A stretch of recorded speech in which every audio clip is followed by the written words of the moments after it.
വന്നാൽ നിങ്ങൾ എന്താണ് ചെയ്യാറുള്ളത്? പെയിൻ കില്ലർ, ആന്റിബയോട്ടിക്, വീണ്ടും പെയിൻ കില്ലർ. നമ്മൾ മലയാളികൾക്ക് ഒരു പ്രത്യേകതയുണ്ട്, എന്തിനും ഏതിനും മരുന്ന് കഴിക്കാം. ഒന്നല്ലെങ്കിൽ ഫാർമസിയിൽ പോയി മരുന്ന് വാങ്ങുക, അല്ലെങ്കിൽ നേരത്തെ പ്രിസ്ക്രൈബ് ചെയ്ത പ്രിസ്ക്രിപ്ഷൻ ഉപയോഗിച്ച് വീണ്ടും വീണ്ടും വാങ്ങിച്ചു കഴിക്കും.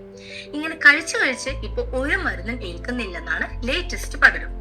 നിങ്ങൾക്കറിയാമോ, വിദേശ രാജ്യങ്ങളിൽ 98% ഡെന്റൽ പ്രോബ്ലംസിനും ആന്റിബയോട്ടിക് പ്രിസ്ക്രൈബ് ചെയ്യാൻ പാടില്ല.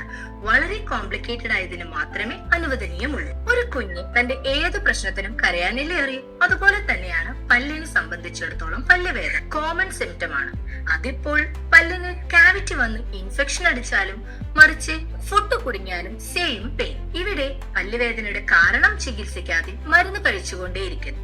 ഇതൊരിക്കലും ചികിത്സയല്ല, മറിച്ച് പ്രശ്നം മറച്ചു വെക്കലാണ്. സോ ഇന്നു മുതൽ പല്ലുവേദനയ്ക്ക് സ്വയം ചികിത്സിക്കാതെ ഒരു ഡെന്റിസ്റ്റിനെ പോയി കാണും. കാരണം മരുന്ന് കഴിക്കുന്നതിലല്ല, മറിച്ച് അതിന്റെ റീസൺ കണ്ടുപിടിക്കുന്നതിലാണ് കാര്യം.